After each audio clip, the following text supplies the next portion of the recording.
learned a lot. I just want to see people take what we've learned and let's create something new. You know, we can't go back to the way things were. We'll never go back to the old way. It's going to be a new normal. Let's create something now that's new, that's based on what we've learned, you know, and make it better for everybody.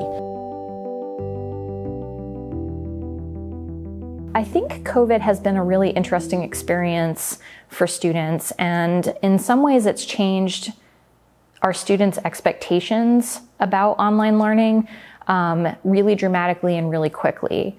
I think it is safe to say that students this year and for the next few years, for the first time, we're really seeing almost every student has had at least one course online at this point. And that was really just not true only a few years ago. So online education has changed a ton since the pandemic. Before the pandemic, online, especially at Ohio State, was pretty small. It was like 6 or 7% of classes, maybe even a little bit lower in terms of the number of sections. Of course, in 2020, everything was online. And then since then, it's gotten smaller and smaller, but it's still 16 or 17% of all the classes, which at Ohio State is like 1,100 or 1,200 online classes, which is a lot more than what it used to be. So in 2020, I started with teaching an introductory entomology class for non-majors. And we started with in-person lecture, in-person labs. And then, of course, you know, in the middle of 2020, we had to change it all up completely.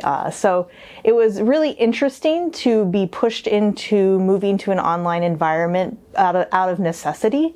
But because of that, there was so much input from colleagues and other scientists who were trying to do the same thing that it became this really great repository of good habits and good techniques to use with online classes. So it was sort of chaotic, but I'm glad we got pushed in that direction because it really helped improve our ability to offer online classes. That experience, as horrible as it was, it prompted us to be creative, and it helped us realize what we can do with online, just online everything, online work, online learning, online teaching, online everything, you know, like here's some possibilities now that we didn't know we had.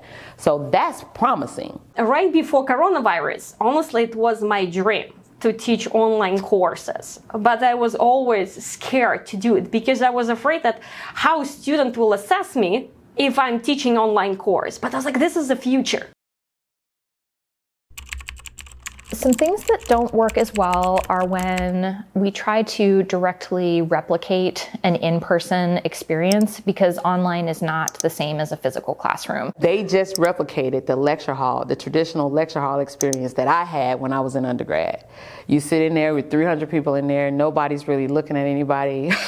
The instructor's up there on the stage, way up there, or way down there, depending on how your lecture hall was built, right?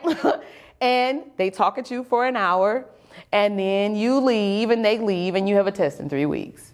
So if we're simply replicating a lecture-based model where the instructor shows up, talks for 90 minutes, and then a student takes some kind of an exam or quiz on their own, you know, some learning can happen for some students with that model, but we certainly can do better. Good teaching is good teaching. That ain't good teaching in person. It ain't, okay?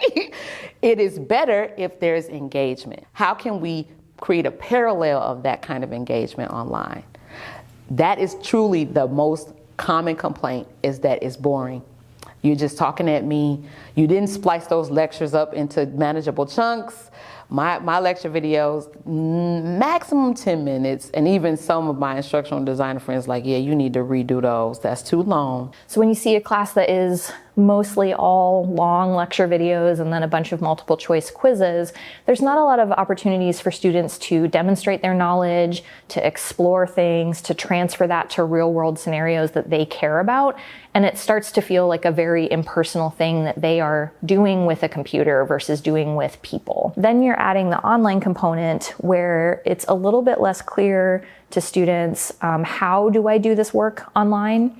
And it can be really different in different disciplines, what that looks like online. So a really great online course will have a lot of wayfinding for students. So in Carmen, we like to see that happening in the module structure, the naming conventions. If you walked into a physical classroom and there were just papers all over the floor and the lights were off and there was nobody else in there, a student wouldn't really know, like, how do I learn in this weird, unfamiliar space? And it's the same thing if you're logging into an online course and you just see a list of files. Students don't really know, how do I learn? Because that's a very unfamiliar scenario. Most students are coming with many, many years in K-12 education or their undergrad years with a pretty predictable pattern of how to behave, how to be a student, what to expect. And the more we can put those same kinds of expectations into an online space, the better they will do. I think it's multifaceted. It's gonna be how the course is laid out.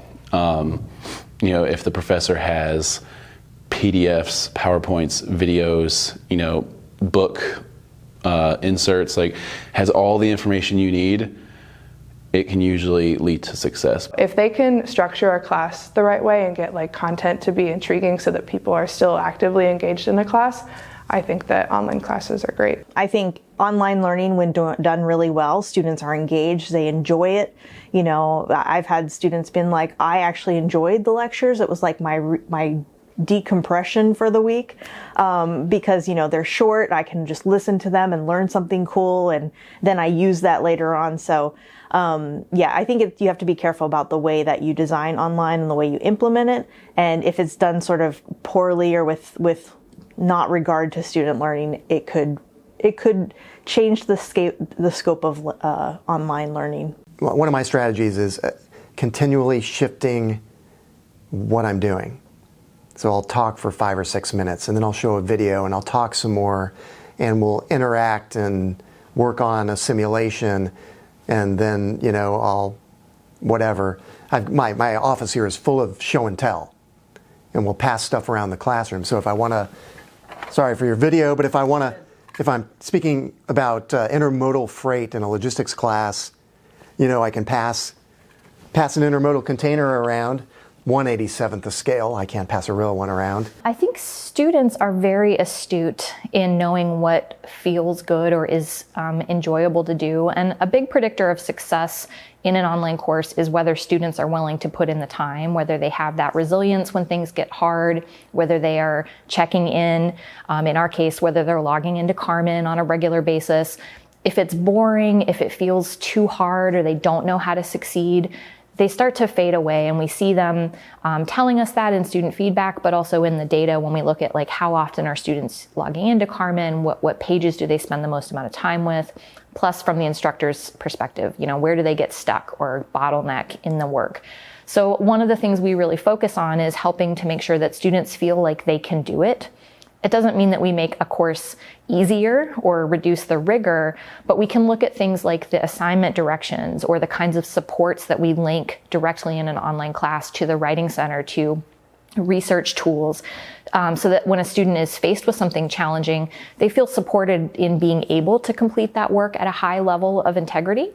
And also, we try to look for ways to make it engaging, because if it's just a slog or it feels like busy work, we know students do not enjoy that and are likely to put in less time and then learn less. So even though it can feel a little bit like that enjoying your time in a class isn't the top priority, it also feeds into all of these great student motivations that help them succeed and learn. So we know that's an important thing. In person, there's a lot of little details about in-person classes that not a lot of people talk about in regards to how helpful it can be just for a mental perspective. Human interactions, even small, are just ridiculously important. If your professor says something and a couple people in the class giggle, that's a very important interaction. That's just, okay, I'm dealing with humanity. If you're online, if you can't unmute your mic, or even then, if you can, no one's gonna unmute their mic just to laugh. You're just sitting in a silent, basically, husk of what a classroom would be. And it makes it a very almost sad experience because it's like, yeah, I'm at this university in a public space, but I'm not actually interacting with the greater university.